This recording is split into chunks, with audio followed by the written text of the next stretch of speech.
Hello,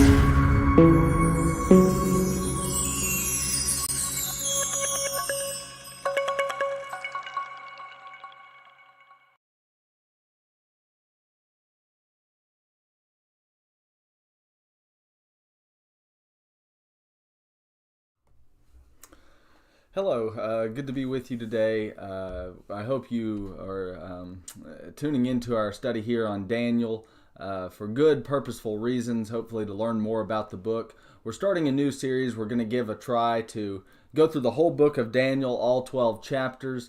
There is a lot of material here, so I can't promise how long the segments are going to be. We'll try to keep it 30 minutes around there.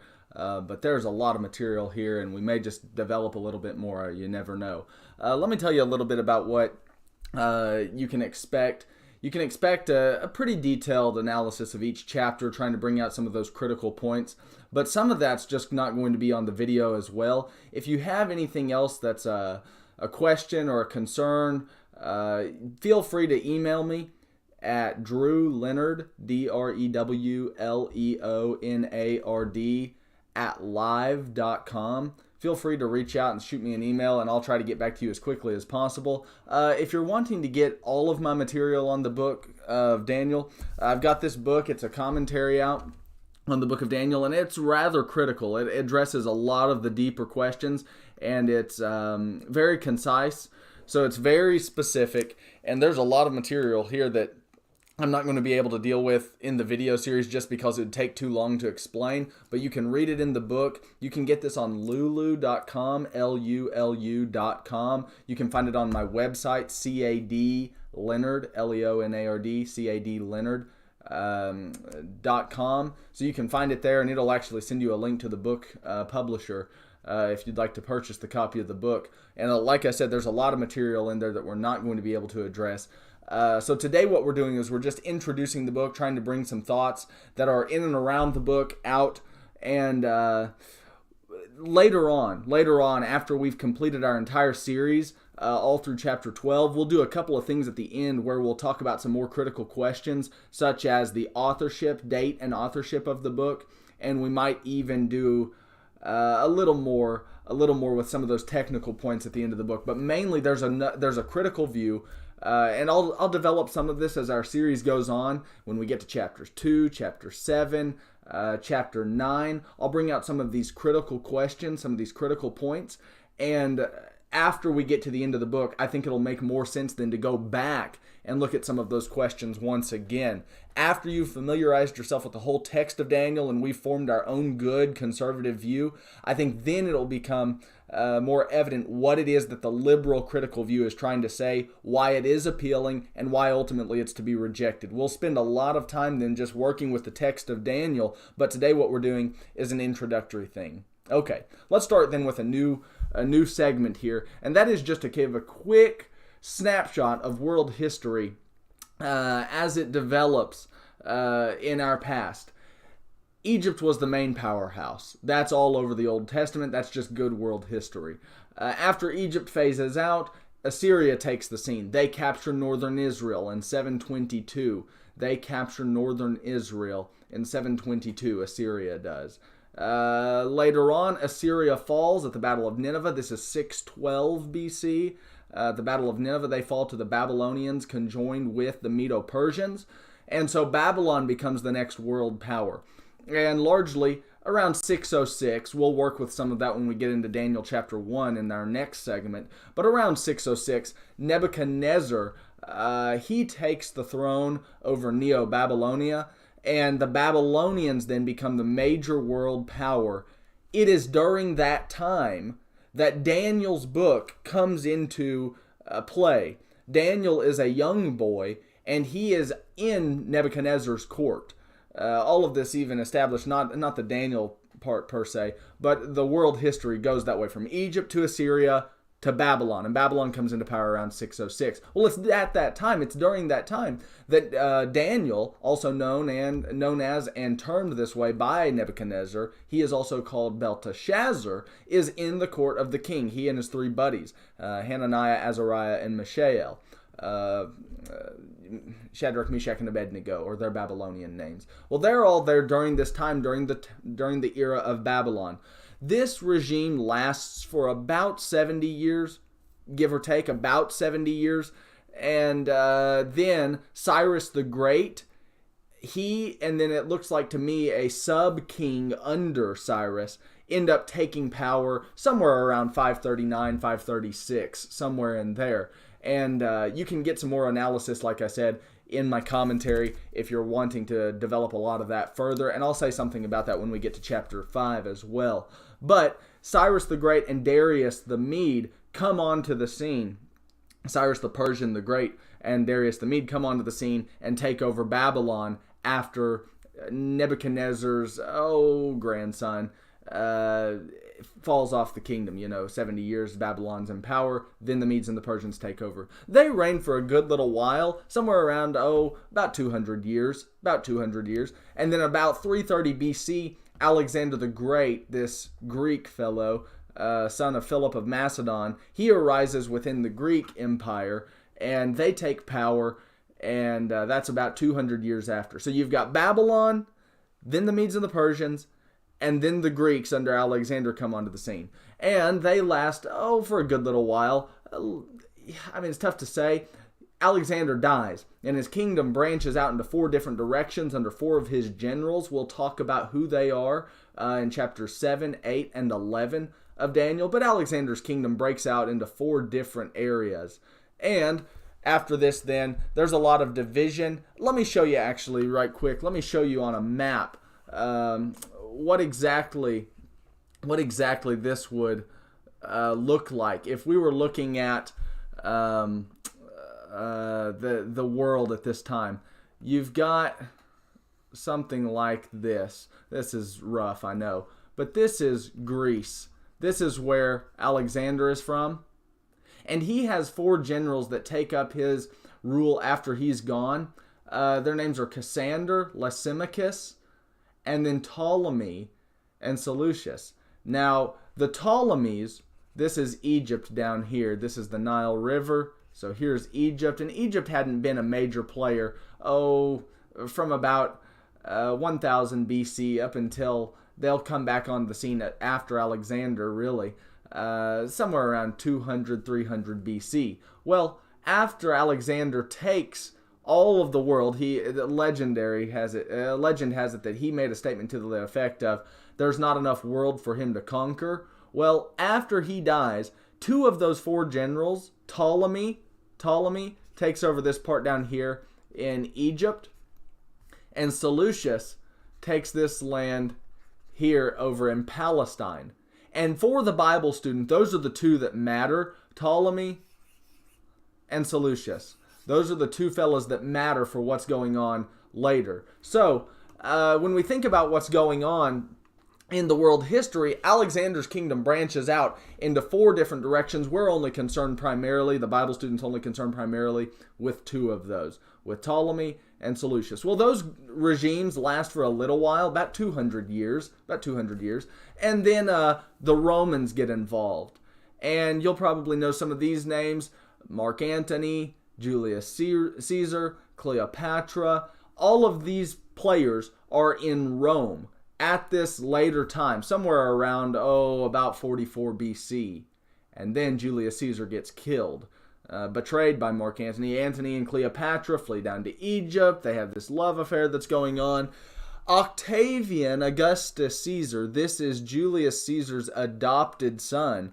Octavian is what he's named at this moment in time. His name is only Octavian. He goes down to Egypt to avenge Julius Caesar, more or less, and ends up conquering the people down there with the whole fleet of the Roman army that he had gotten support from by the Senate's aid. So Octavian goes down to Egypt, conquers Egypt and Mark Antony and Cleopatra, who both allegedly commit suicide, and then Octavian, at this point around 27 BC, imperializes Rome. For the first time ever, Rome has now become imperialized, and Octavian takes on the name Octavian Augustus Caesar. He is the first Roman emperor, Augustus Caesar. So after Augustus takes power, about 27 BC, he lives as emperor until 14 AD, at which point he is succeeded then by, it's Augustus, Tiberius, and then Caligula,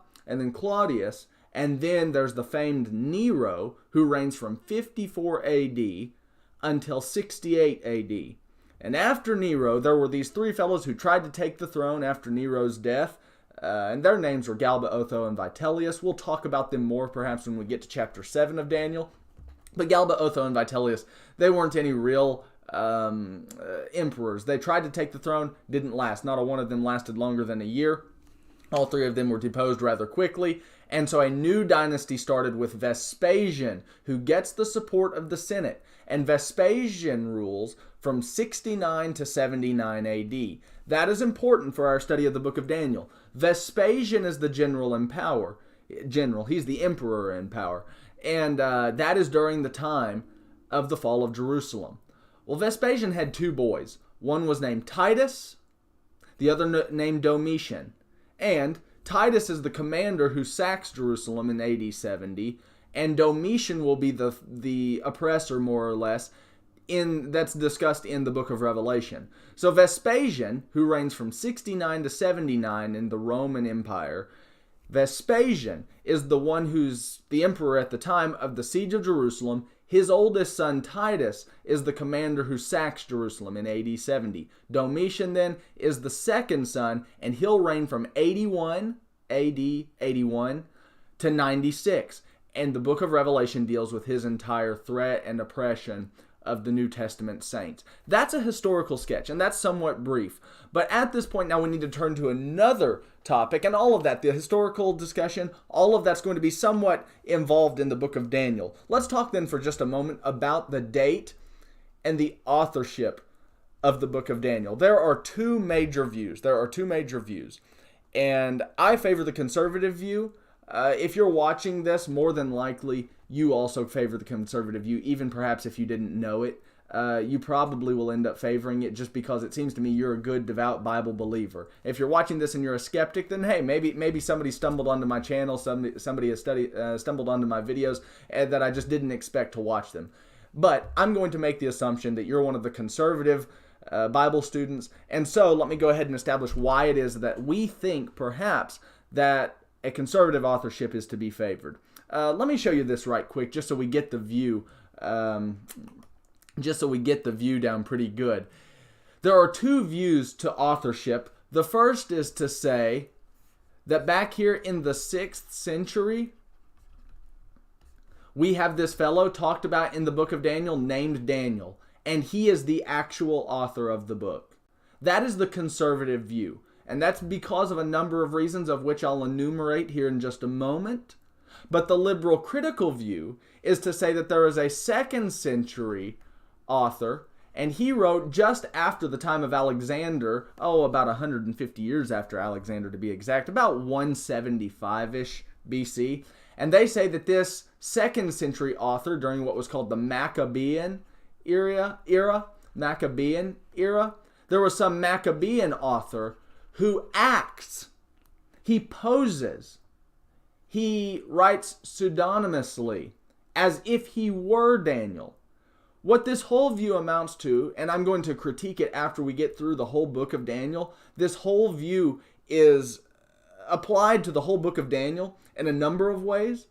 And so after we've familiarized ourselves with the text, then I'm going to do a special study where I kind of critique this view. If you're anxious to go ahead and see some of this without waiting to the end of the study, look, this book deals with it all throughout. It's got a number of sections. If you have a hard time finding the sections, I can easily point them to you. I don't think you'll have a hard time finding the sections. But this view is what's really grabbing hold in our Western naturalistic world. And so we need to be prepared on Daniel's text to reject this whole notion. What this allows them to do is at least attempt to fit all of Daniel's prophecies as only reaching somewhere to right here, 175. In other words, they say Daniel never predicts Christ. Daniel never talks about the New Testament church in any kind of way. Daniel's text only reaches up until the year, about 175 BC, with this villain named Antiochus Epiphanes. What this allows the liberal, critical scholar to do is to have this fellow author all of this. The phrase in Latin is ex eventu, after the event. after the event. So instead of it actually being forward-looking prophecy, predictive prophecy, it's actually this little liar, this fraudulent fellow who writes all of this after the fact. He's writing backwards. He's more or less writing history, but he's writing it as if he were Daniel, this 6th century fellow. Do you see how irresponsible, at least, the claims of the text then are in this view? Well, let me give you about 10 reasons why I think that Daniel, the 6th century fellow, is the actual author of the book of Daniel. Let me give you about 10 reasons. The first one is that the book itself of Daniel, it claims genuineness. It claims Daniel as author. Over and over again, you see things said in chapter 1, chapter 10, where it's still the same fellow. There used to be this view by the liberal critical scholars that there were about 9 different authors of the book of Daniel, and that they wrote this out in different stages. Well, the book stands really clearly as a unity. In fact, in Daniel chapter 1, who is he also named as? Belteshazzar. As you get to Daniel chapter 10 and verses 1 and 2, who is Daniel? It's the same fellow. It's Belteshazzar. And so most of the liberals who used to think that there were up to nine different authors, they've now generally agreed there was one singular author, but now all the liberal critical fellows say he's writing backwards and he's some Maccabean era late writing fellow. Well, this is very interesting. The book itself claims genuineness. It claims authenticity, and it claims that Daniel, the 6th century character, was the author of the book. That's very interesting. So at least the book, if we take it as good, solid, faithful, true literature, the book itself makes the claim that Daniel was the author of the book. Let's go to a second point then. What about the fact that the Jews and even the early Christians treated Daniel as canonical and early? That is very interesting. I'm not exactly sure when the Septuagint, the Greek translation of the Old Testament, was translated. I've heard different reports. I've heard conflicting reports. But the fact that Daniel was in the Old Testament Hebrew canon, as attested by, and I'll make this point here in a moment, as attested by Josephus and others, who said that Daniel was one of the books in the Old Testament, the fact that Daniel was in the Hebrew Old Testament says something about its earliness and also then its favorability among the Jews and also the Christians. There is a dispute from the liberal critical scholars to say, well, Daniel may have been in the canon, but he was in a bad place in the canon. They put him with the writings, Psalms and Proverbs and Ecclesiastes, rather than with the prophets. But I think there's an explanation for that. The truth of the matter is I don't even care about the placement of the book. Nobody really cares about the placement of the book per se. The fact that it was in the Jewish canon, the Hebrew canon, says something about its earliness. So whether or not Daniel is among the prophets or the writings is inconsequential at this point. All we're concerned about is whether or not it's early. If Daniel's text is early, and it would seem all the evidence points that way, then it says something about Daniel's genuineness and authenticity, and it says something about his being written earlier than the 2nd century, far earlier. It looks like 6th century BC, writing for a number of reasons. So we've got this second argument. It was favored by the early Christians and the Jews as being authentic. That's major. That's of major import. Let's go on to a third point before I get too technical and too carried away. A third point is this. The book's knowledge of 6th century BC events is phenomenally well put. There are things that are in the book of Daniel that we wouldn't know if we were just writing all of this fictitiously, as this 2nd century author allegedly did per the liberal critical view. He wouldn't have known all these sorts of intricacies about the Babylonian kingdom, about the satrapies in chapter 6 and verses 1 through 3 with Darius's regime. There are things in the book that a writer from a far later time, without having a vast amount of extra knowledge, would just simply not have access to. The fact that Daniel knows, and history and archaeology keeps vindicating Daniel's authenticity, the fact that Daniel's text keeps getting it right about the 6th century details says something about its credibility and even its earliness of date. Point number 4, Ezekiel vindicates Daniel. Well, let me point this out to you. Ezekiel is a text that all of the liberal critical scholars that I know of agree as being an earlier text. Let me say that one more time. This is point number 4. Ezekiel, I don't know a single scholar, a liberal critical rank scholar, I don't know a single one of them who says something like Ezekiel was written far later, like Daniel. The reason they think this, the reason that they're fine to accept an early date of Ezekiel, is because Ezekiel doesn't have the kind of predictive prophecy that Daniel does. And so it doesn't matter if he writes in 600 BC. There's no problem. They don't have to admit the reality of miraculous prediction and miraculous predictive prophecy. And so what they say is Ezekiel was an early writer. He did write around 600 BC. So say even the liberal critical scholars. Now this is very interesting, because if Ezekiel is written that early, we have to make some kind of sense out of what he says in 14 and verse 14. Listen to this in Ezekiel's text, Ezekiel 14:14. Even though these three men, Noah, Daniel, and Job, were in its midst by their own righteousness, they could only deliver themselves, declares the Lord God. Now Ezekiel's using this to make his own point, but the fact remains, historically he attests to three different characters: Noah, Daniel, and Job. If Ezekiel did write early, who is the Daniel that is listed among Noah and Job? Interesting. Ezekiel attests to Daniel's existence prior to the 2nd century fictitious writing that's suggested by the liberal critical scholars. Let's get chapter 14 of Ezekiel and get verse 20. Once again, Noah, Daniel, and Job. And then there's one more text. This is Ezekiel chapter 28. And Ezekiel chapter 28 lists them once more. Ezekiel chapter 28 also lists them and says this in 28:3, "Behold, you are wiser than Daniel." And Ezekiel's writing sarcastically against the king of Tyre there. But he says to the king of Tyre, "You are wiser than Daniel." He's being sarcastic. He's not. The king of Tyre is not wiser than Daniel. Ezekiel's being sarcastic. He's chiding the king of Tyre. But the fact remains, how did Ezekiel know to write about this wise fellow named Daniel if Ezekiel writes around 600 BC, later, a little later than that, 600 BC, if Daniel's not a real character? Interesting. Very interesting. Seems to me Ezekiel knew something about this fellow Daniel. Seems to me the Jews knew what he was writing about. Imagine if he were a fictitious character. How would you, as a Jew, have read that literature? Ezekiel starts writing about this wise fellow named Daniel, and he's not even a real character? He's somebody that none of the Jews know about? What's the purpose of calling attention to this wise fellow Daniel if he's not a real character and nobody knows about him until the 2nd century? You see how unbelievable this gets, right? Number 5. Let's go number 5.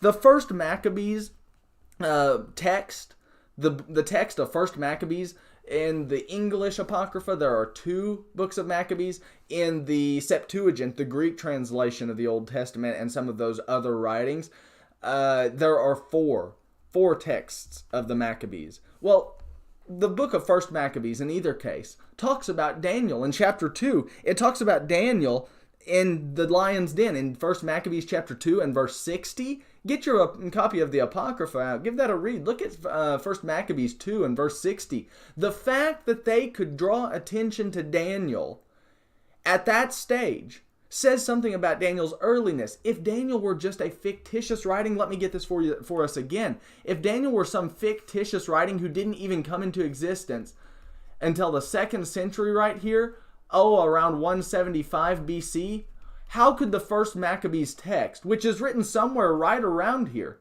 how could that text draw on Daniel as being in the lion's den, a tradition, if there hasn't even been time for that story, which they say is fictitious, to grow into something realistic? How could this happen? There's just simply no way. The fact that Maccabees is 175 BC-ish and calls attention to Daniel being in the lion's den says something again about Daniel's authenticity from years gone by. All of these points are becoming unbelievably difficult for the liberal critical scholar to handle. Let's go on to point number 6. The Jesus remarks. If you think much of Jesus of Nazareth, you've got to think at least something of his view of the book of Daniel. And in Matthew chapter 24, in his Olivet Discourse, the parallel account is Mark 13 and verse 14. It says this in Matthew 24:15. Therefore, when you see the abomination of desolation which was spoken of through Daniel the prophet, standing in the holy place, let the reader understand. For whatever it's worth, Matthew 24:15, Mark 13:14 both say that Jesus treated Daniel, the 6th century fellow, as the author of the book. Now, if you think anything of Jesus and you think anything about his credibility, Jesus himself believed that Daniel Daniel was the author of the book of Daniel, and not some fictitious late writer who came around, 400, 500 years later. Point number 7, Josephus favored an early date. You can read this in his, can't remember quite exactly if it's Jewish Antiquities, the notes in the book. Can't remember if it's Jewish Antiquities or if it was the Jewish Wars, but he attests to there being 22 books, so he says, in the Old Testament arrangement in his day. One of those would be, by the counting that we use, one of those would be Daniel's book. And then there's another point, number 8, the Qumran, Dead Sea Scrolls, that is, the Qumran finds, the Dead Sea Scrolls, also suggests an earliness about it. The fact that the Dead Sea Scrolls include the book of Daniel says something about the earliness. If this were some late fictitious writing, the community that was writing the Dead Sea Scrolls would have probably sniffed that out and not included Daniel. The fact that they include Daniel and treat it as canonical says something about its canonicity. And then number 9, last argument, there is simply no evidence of a pseudo-Daniel, a false Daniel, a 2nd century Maccabean era author who poses as Daniel. There is no evidence for that. There is just simply no evidence for that. The only way we ever came up with this conclusion was that the liberals who have been influenced by Darwinism have now tried to take this naturalistic philosophy and apply it not just to our sciences, but also to the biblical text. Not a shock that they've taken Darwinism and applied it to literature as well. In order to apply naturalism to the Bible, we've got to reduce the miraculous element. And so there are scholars who are trying to compromise between two views that are just simply, you can't blend the two. You cannot blend naturalism and supernaturalism. You're either one way or the other. And so there are scholars who are trying to blend the naturalistic philosophies of today with the supernaturalistic philosophy of the Bible. And it's not jiving. It's not working out. They're trying to say that all of this was some late text written by some fictitious author. Look, folks, if you give up on miraculous predictive prophecy, you can hang it up. You can hang it up. You give up on Jesus. You give up on resurrection. You give up on God speaking the world into existence. What else are we going to give up on? The fact of the matter remains is this. This is the fact that remains.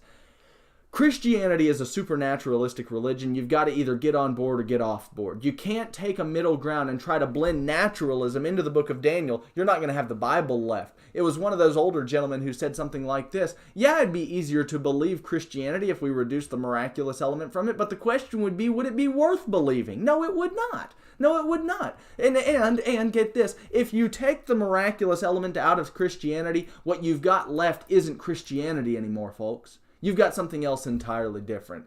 If we're going to be Bible believers and we're going to take any of this with any kind of real value, we've got to get on board with the fact that miracles have happened in our past, and that God, this God who we haven't seen in physical form, we personally haven't seen him in physical form, he does exist, but his system, our world, is not a closed system to the extent that the naturalists think. The naturalists want you to believe that there's no external force that can interact within our world, but the biblical text is saying that our God who created the universe, it's not a closed system to him. He made the laws that govern us. Time, space, and matter are things that govern our dimension. They are just necessary for our dimension. Well, who created these sorts of things?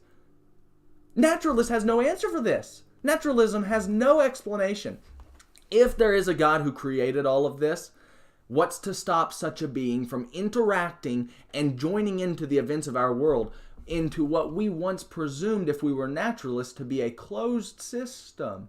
Who's to say that it's a closed system to the Almighty God who created it? I'm suggesting the entire world history is pointing to this. Jesus Christ, Jesus of Nazareth, was an extraordinary step into our world that betrays the idea that our system is just simply closed. And if Jesus Christ is who he says he is, and if all of the biblical literature does center around him, and if he is God in the flesh, and all of that's true, then what we have in the book of Daniel is a master text that God has inspired through this human author, Daniel, Belteshazzar, a 6th century Jew who was living in the Chaldean Babylonian palace. That's what we have. That's what we have. Some of this may be a little confusing. We'll do a study rejecting the critical view at the very end of the book of Daniel. Once we get to chapter 12 and we finish all of this off and tie things up, we'll do a special study, hopefully, critiquing the liberal critical view and pointing out some real serious problems as to why we just can't get on board with that, and exactly how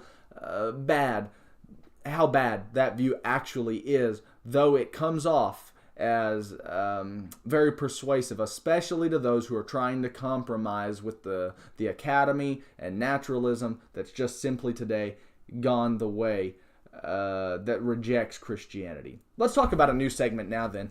Let's talk about some of the difficulties in the book. Some of these I'm going to deal with once we get to them, some of these difficulties, but I just want you to be aware of them. 4 of the difficulties that exist. There is this discussion of a 70 years of captivity. 70 years of captivity. It's going to be in chapter 9 of Daniel, I think, 9:2. Let me go ahead and read that for us. This is Daniel chapter 9. And it's verse 2, yeah. He's reading Jeremiah's scroll. Interesting. Jeremiah's scroll is in the possession somehow of Daniel. And it says this, I observed in the books the number of the years which was revealed as the word of the Lord to Jeremiah the prophet for the completion of the desolations of Jerusalem, namely 70 years. Daniel and Jeremiah said that the captivity was going to last 70 years. You can take a couple of different views to this. Let me just show you a couple here. Let me pull up our pen and I'll show you what's going on. One view is to say that the captivity lasted from 609 until 539. Not a bad view, but this 609 date would be questionable, you see. Nebuchadnezzar, it looks like to me, doesn't actually come in and invade and all of that until about 606. About 606.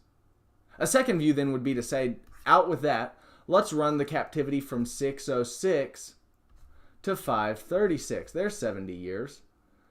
But the questionability about this would be whether or not this is good, the 536 date. Looks like to me that Cyrus invades Babylon probably around 539.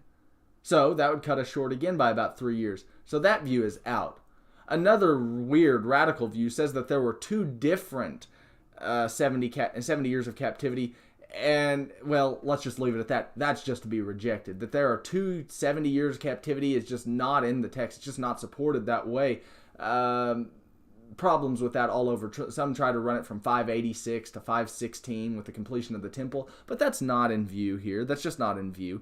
The last view is this, and just to say that it's probably somewhere from about 606 to 539, and to say it is a rounded figure. I think that's pretty good. Now, I could be wrong about that, but that sounds good to me, that it's a rounded figure.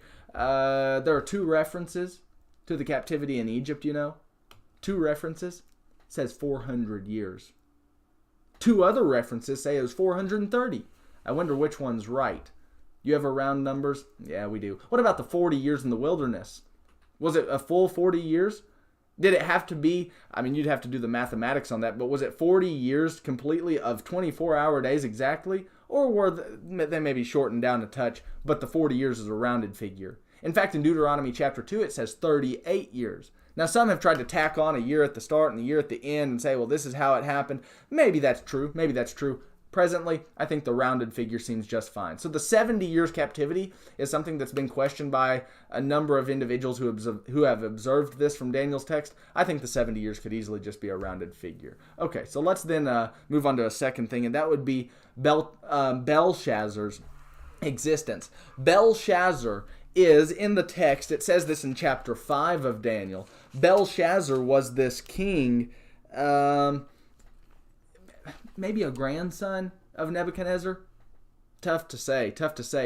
R.D. Wilson, Robert Dick Wilson, who was a professor at Princeton Theological for a number of years, he gives a number of ways in which Belshazzar could be a son of Nebuchadnezzar. Well, the skeptics didn't like that much that Belshazzar claims to be a son of Nebuchadnezzar.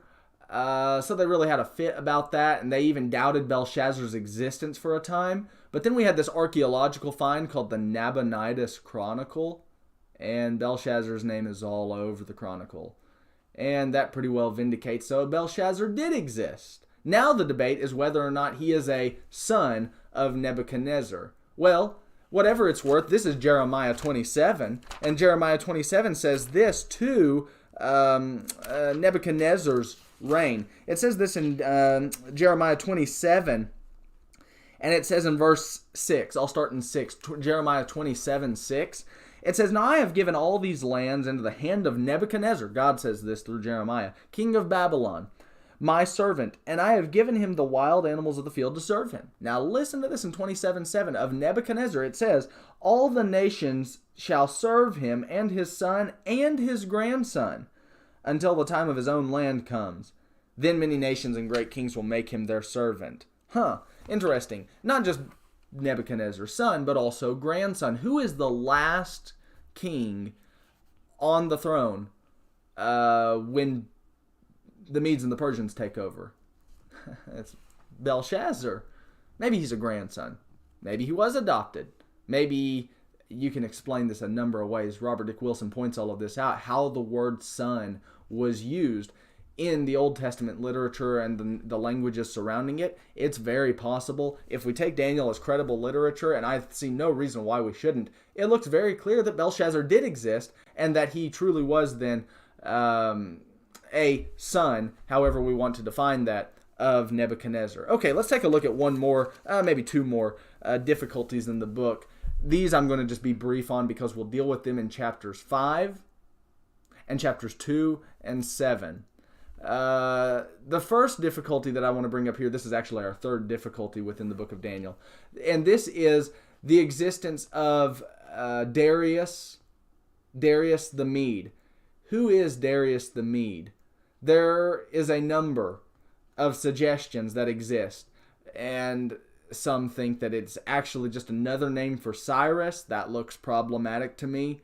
Some say that it's this other commander named Gobirus. That has difficulties. There's a tricky thing that goes on with the Nabonidus Chronicle. And I've got the whole translation of the Nabonidus Chronicle, at least that section that pertains to this study. I've got it in the commentary, and you can read it in the footnote.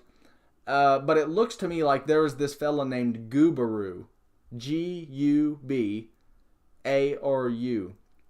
And Gubaru, it looks like to me, was probably the Darius of the book of Daniel. Whitcomb, and then after Whitcomb's exhaustive study came out, you had people like Edward J. Young, who was a professor of Old Testament at Westminster, and a number of other people. I don't need to list all the scholars to you. They seem to favor that as a very good conclusion. Now, it has its difficulties. There are a couple of things that aren't resolved about Gubaru's identity. We just don't know that he was ever called a king. We don't know who his father was. We don't know about his age. All of these things would be questions that still need to be resolved. But the truth of the matter is by suggesting that Gubaru, this commander who's talked about on the Nabonidus Chronicle, by suggesting him as being Darius of the book of Daniel, there's nothing as of yet that contradicts him as being the king also named Darius that's appointed by Cyrus. There's nothing contradictory yet. There are some unresolved questions, things that we don't know about him, but as of yet, that's the best route to go. Other problems arise with any other suggestion that we've seen as of late. So, Darius probably is Gubaru. It still has difficulties, still some questions that resolve. Maybe with some other archaeological finds or some more data, we might actually be able to resolve those questions or even find out another person and his identity. But right now it looks safe to say that Gubaru was probably the Darius of the book of Daniel. And for whatever this is worth, I think that there's only one. Read an odd view from a fellow who's not credentialed in this kind of field, and he thinks that there are 3 different Dariuses of the book of Daniel. All I'm going to say to that is I critique it in the commentary, and good luck. Good luck making that fit.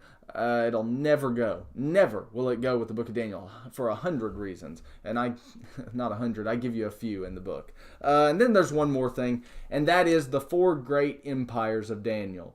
I do need to show you this. The 4 great empires that we think are in the book are these: Babylon, Medo-Persia, Greece, and Rome. That looks clear enough to me. That looks very clear to me, in fact. This would be a conservative view. Well, the liberals couldn't have Rome in there. You know, that'd be miraculous predictive prophecy, right? So, they've got another suggestion. They think, the liberal critical view thinks it's Babylon, Media, Persia, and Greece. And there's a variation of this. Where they say the variation would be this. This is option 1 for the liberal critical view. Others have said this. They've said Babylon, Medo-Persia, Greece, and then this fellow who comes out of Greece, Antiochus. Both of these views have problems, and I document those extensively in the book in a number of places. I do it in the introduction, I do it in chapter 2, I do it in chapter 7, I do it in chapter 8, I do it in chapter 11, I do it in chapter... I even have an appendix at the end of the book as to why that won't go. Either of these views are problematic, and this would all be a liberal take. Do you see how this would restrict Daniel from being predictive? Greece could be a 2nd century author writing backwards. Antiochus would be a figure in a 2nd century writer's past. So if you have a late writer, 2nd century BC, he can write about all of this in retrospect, as historical, rather than as miraculous prediction. Now there's a number of reasons as to why that should be rejected. Let me give you a couple of those. The first one is this. In the book of Daniel, the Medo-Persian Empire is always one. In the book of Daniel, the Medo-Persian Empire is always one. They are never separated. Listen to this in 5:28 of Daniel. Then it says this, your kingdom, speaking to Belshazzar, the Babylonian king, it says, your kingdom has been divided and given over to the Medes and the Persians. Here's another text. This is 5:30. That same night Belshazzar the Chaldean was slain. This is at the end of the Babylonian kingdom. And who takes the throne? The Persians alone? Well, no. Darius the Mede received the kingdom at about the age of 62. In the book of Daniel, the Medes and the Persians are always one conjoined empire. Here's chapter 8, and I'll just read 20 through 22. Chapter 8's complex. It's this apocalyptic vision, and there's a ram and a goat. And it explicitly says this of the ram.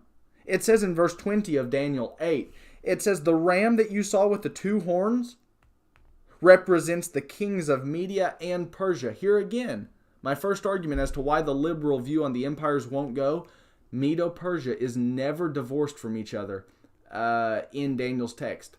The one beast, the ram, represents, with its 2 horns, represents Media and Persia. One beast, 2 nations, Medo-Persia. It's always conjoined in the book of Daniel.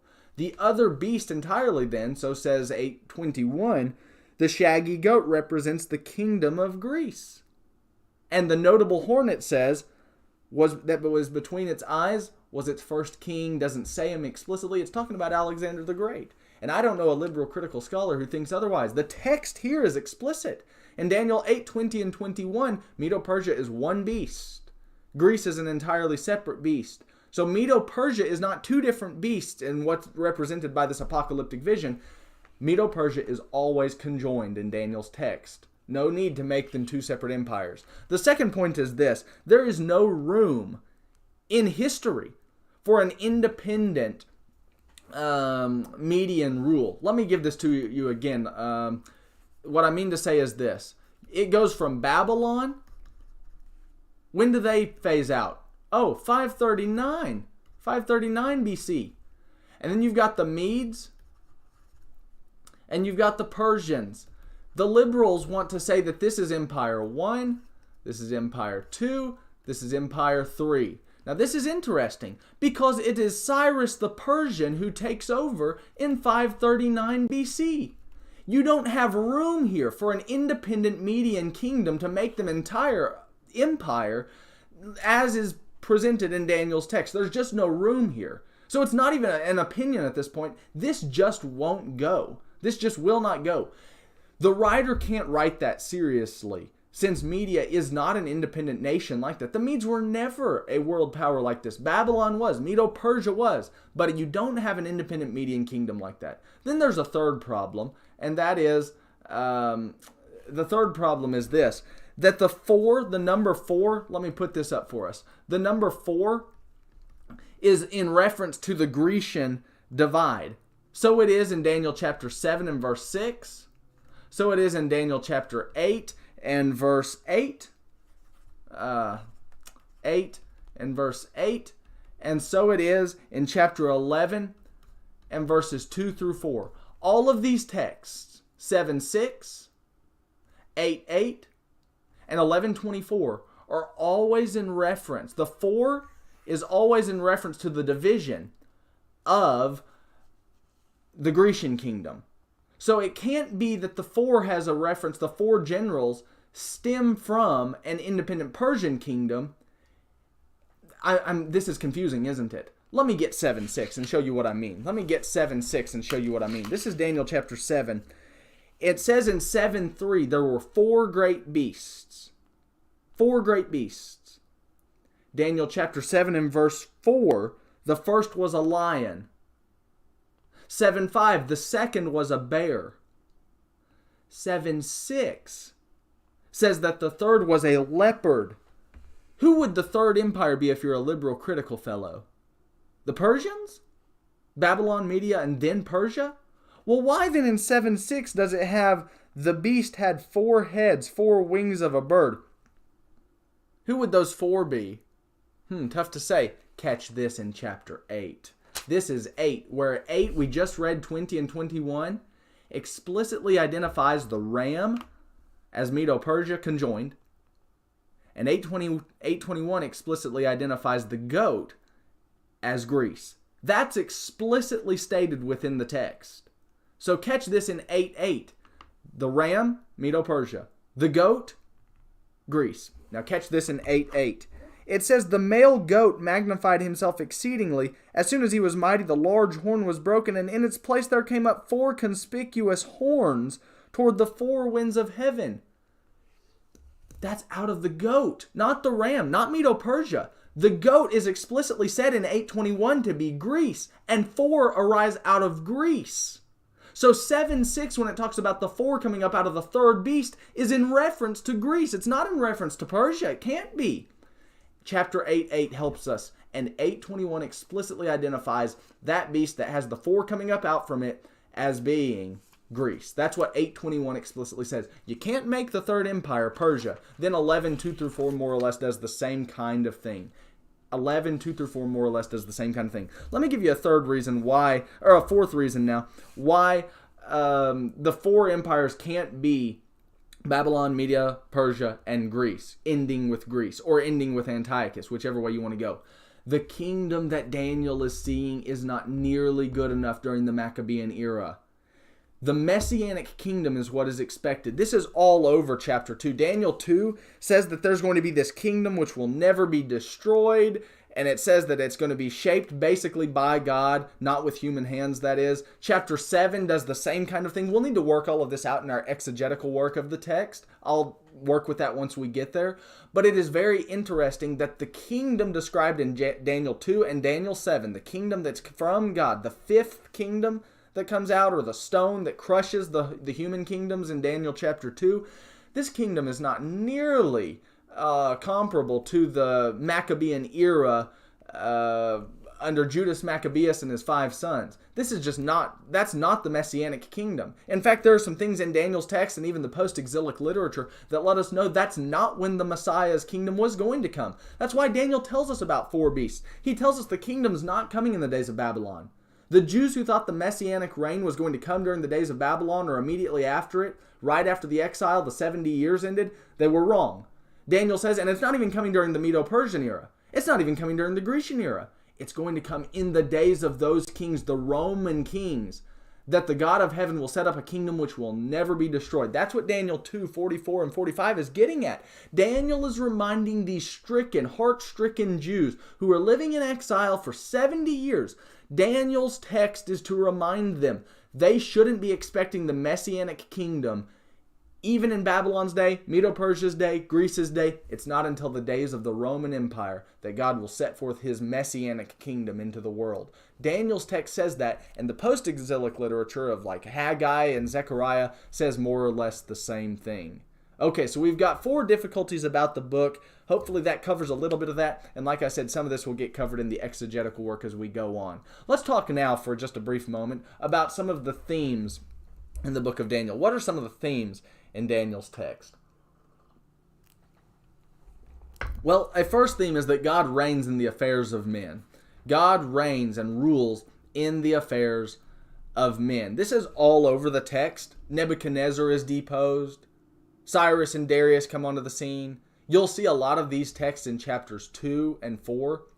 God rules in human affairs. This says something about providence. There is a God from heaven, and he can deliver humankind, and he can work with humankind. That's part of supernaturalistic Christianity. If you're not a supernaturalist, you're not a Christian. It's just that simple. You don't believe in the resurrection of Jesus? How can you be a Christian? You don't believe that God created the universe? How do you believe in Christianity?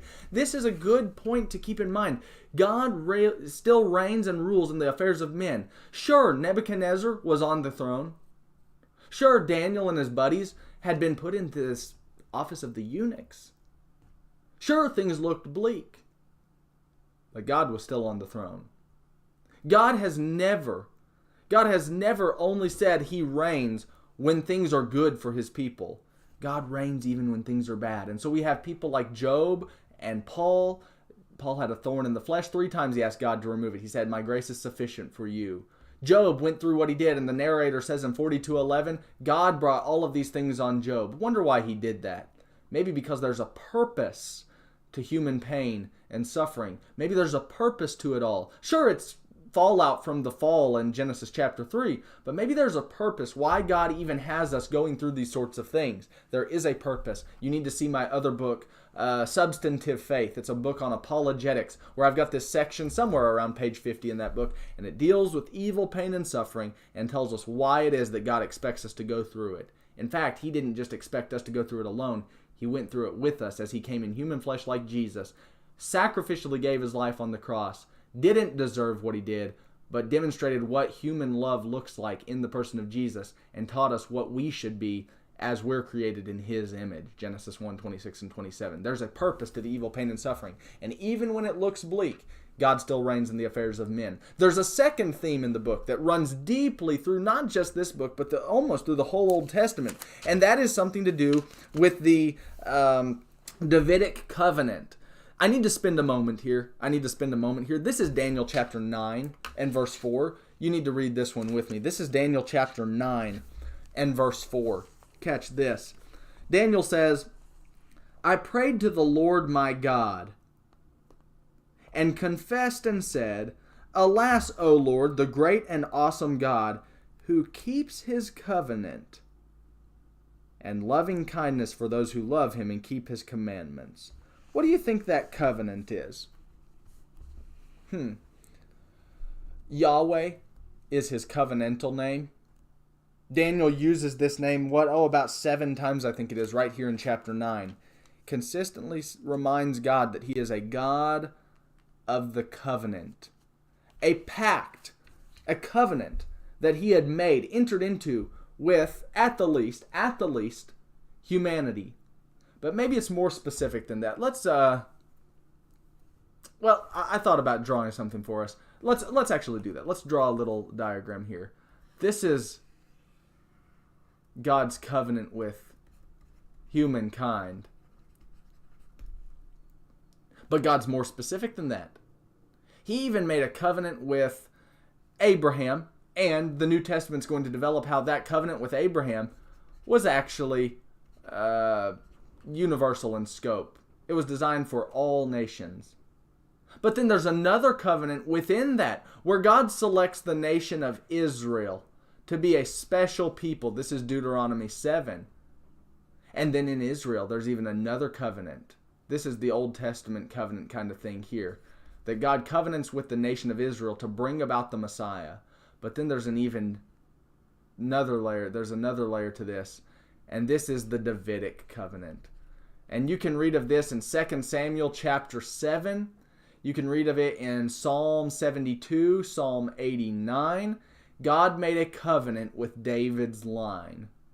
And I think, and at the least I wonder, but I think this as well, I think that David's covenant is the one that's probably in view in Daniel chapter 9 and verse 4.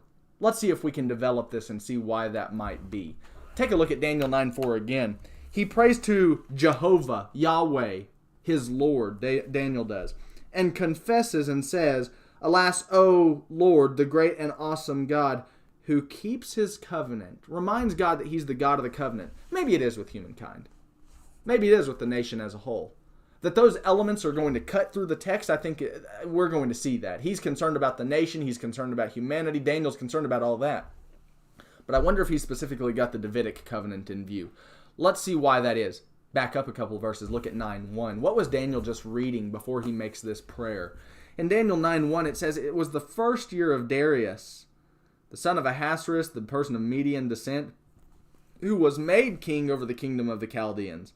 It was in the first year of his reign that Daniel observed in the books," he's reading something, "the number of the years which was revealed as the word of the Lord, Yahweh, the covenant keeper, to Jeremiah the prophet for the completion of the desolations of Jerusalem, namely 70 years.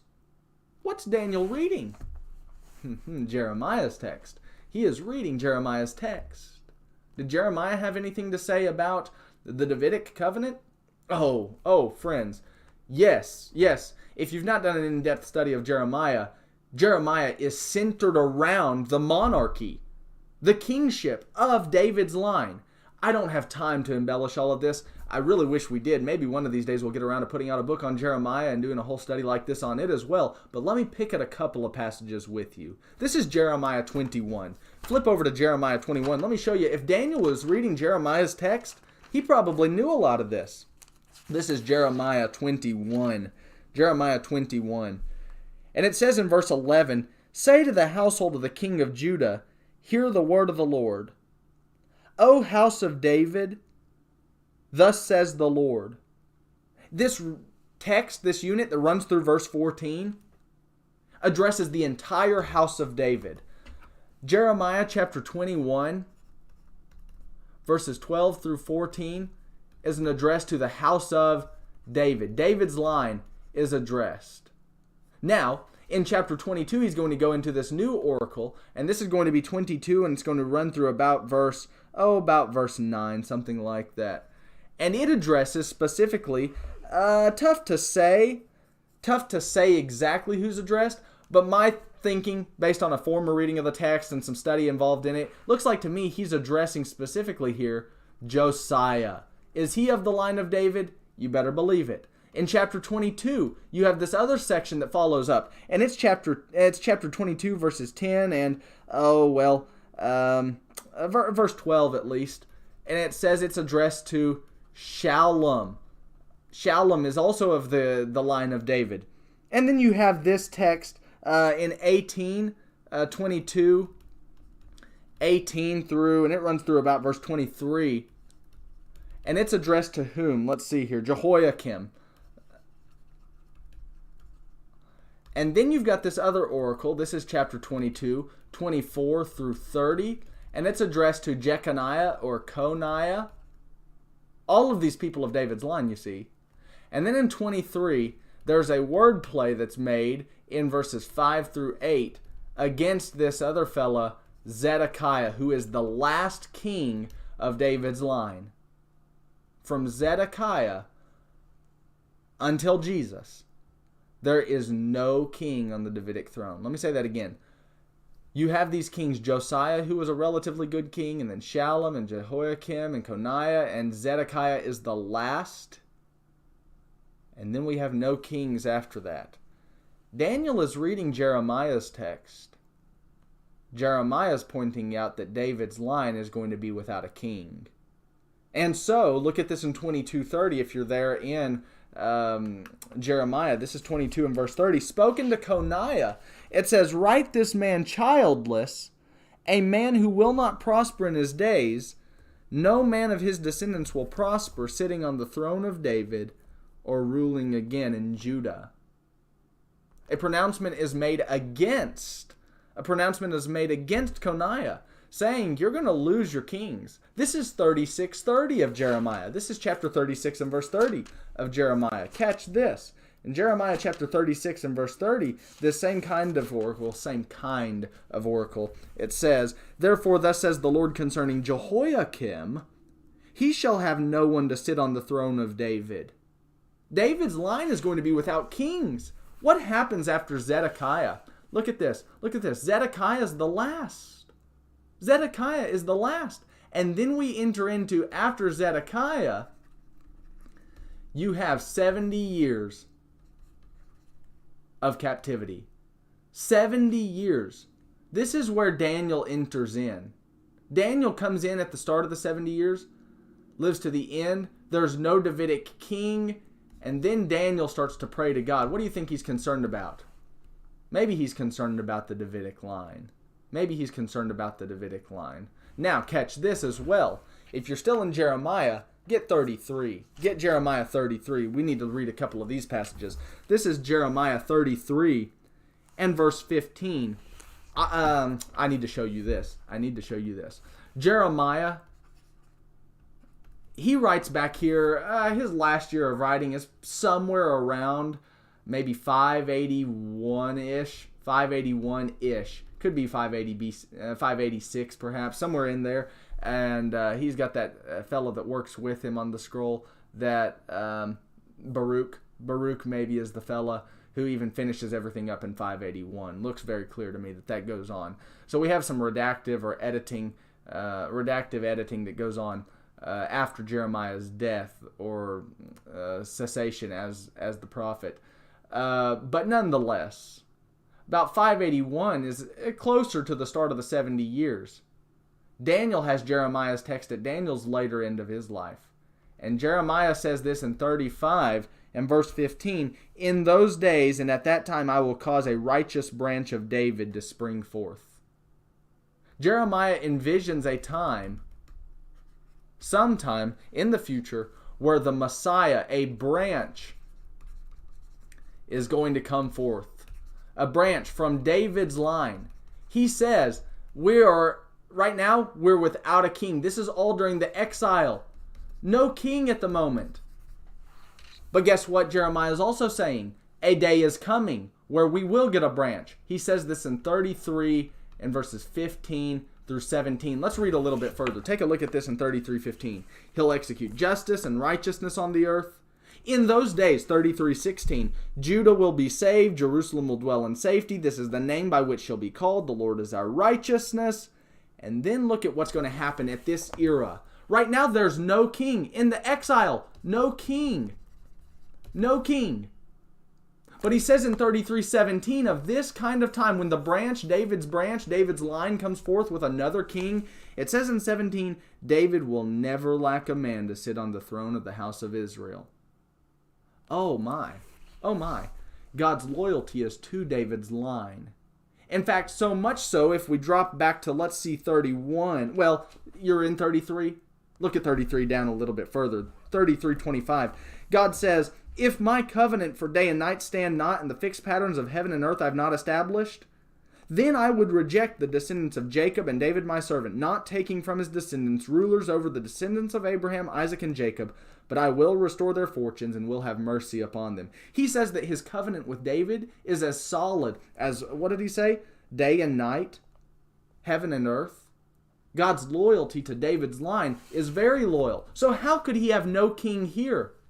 If God's loyal to the covenant, how could we have no king? You see, God is faithful. God is faithful to the, let's do it this way. Let's say it this way. He is faithful to the whole enterprise, the whole Davidic covenant, but there are individuals within the enterprise that God has to cast off. The exile is a period where God has cast off individuals. He's cast off certain folks, but he's still loyal to the enterprise as a whole. That's interesting to me. God has never forsaken the Davidic covenant. Who is on the throne right now? Jesus Christ. And catch this in Luke 1. This is Luke chapter 1, beginning in 31. It's interesting to me. all of the people who read the prophets and take a millennial viewpoint, a premillennial viewpoint, it's very interesting to me that Luke 1 puts Jesus on the throne right now, and it's the throne of David. The throne of David meant more than a physical seat, more than a tangible physical seat. It was something else. The throne of David was the right hand of God, and Jesus Christ is still on it, so says Psalm 110, as it's used by the New Testament, Matthew 22, 41 through 46. And so it says in Luke 1:31, listen to this, it says, "And you will conceive in your womb, Mary, and bear a son, and you'll call his name Jesus. He'll be great. He'll be called the Son of the Most High. The Lord God will give him the throne of his father David, and he will reign over the house of Jacob forever, and his kingdom will have no end." Jesus is on the throne of David, and Romans 1:4 says he was established to be that way by the resurrection. So you've got Jesus on the throne, but in Daniel's day, there's no king. God had cast off the individuals. He hadn't cast off the collective enterprise. At the time of the exile, Daniel's looking around and saying, has God forsaken the Davidic covenant? And Jeremiah, who's being read by Daniel, is insisting that a day is coming when Messiah is on the throne, that they'll never lack a king again. No more exile like that time. No more time where there's not a king on the throne. Right now, Jesus Christ is still on the throne. Right now, Jesus Christ still reigns. And in the exile, there was no king. And they were concerned, is God still loyal to his covenant? And resoundingly, the answer is yes. But God had to cast off individuals. The covenant as a whole still remains, and God will always be true to the Davidic covenant. So says not only the Old Testament, but even Luke 1 and a host of other New Testament texts, particularly the book of Acts. You might enjoy that little book I've got as well. It's called the Acts of the Apostles. Handles the book of Acts in a briefer manner than my commentary on Daniel, but still, you'll get a punch out of that book as well, I think. Okay, let's do one more thing. Back to Daniel's text, and let's see. So there are two themes that we've developed so far. God still reigns in the affairs of men. God is still loyal to the Davidic covenant. Let's get one more thing, and this is kind of what we were just talking about to some extent, and that is that God bridges the era to the Messiah. Let's see this on a timeline kind of arrangement. God bridges the era to the Messiah. When does Daniel live? During the days of Babylon.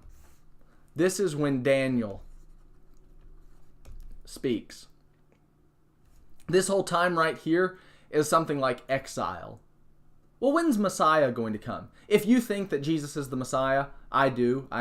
If you're one of those that thinks Jesus is the Messiah, I mean to say if you're not like a Jew or something, if you're Jewish and you think that Jesus isn't the Messiah, hey, shoot me an email or something. Let's have a good discussion about that. I'd love to talk to you about that. I really would love to talk to you about that. Why I think Jesus is actually the Jewish Messiah. I'd love to have that discussion with you. But the Jews would have thought, I think after this 70-year period here, 70 years,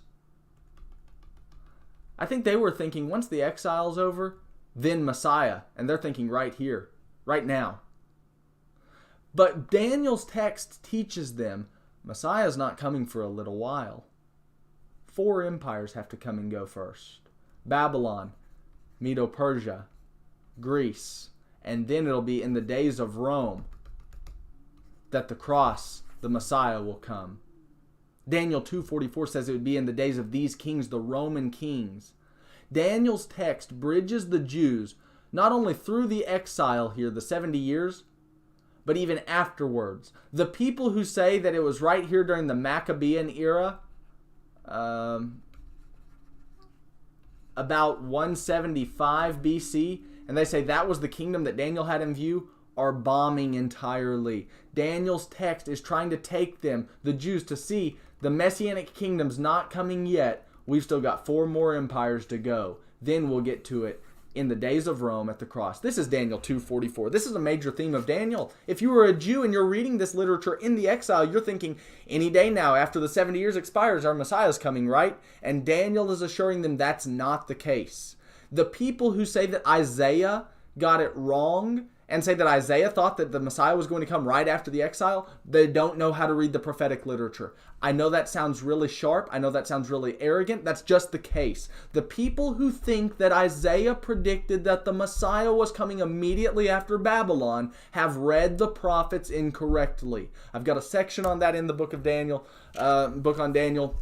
It's in chapter 7. You'd need to get the commentary and give it an extensive read. The people who think Isaiah predicted Isaiah said or predicted that the Messiah was coming right after Babylon have read Isaiah wrong.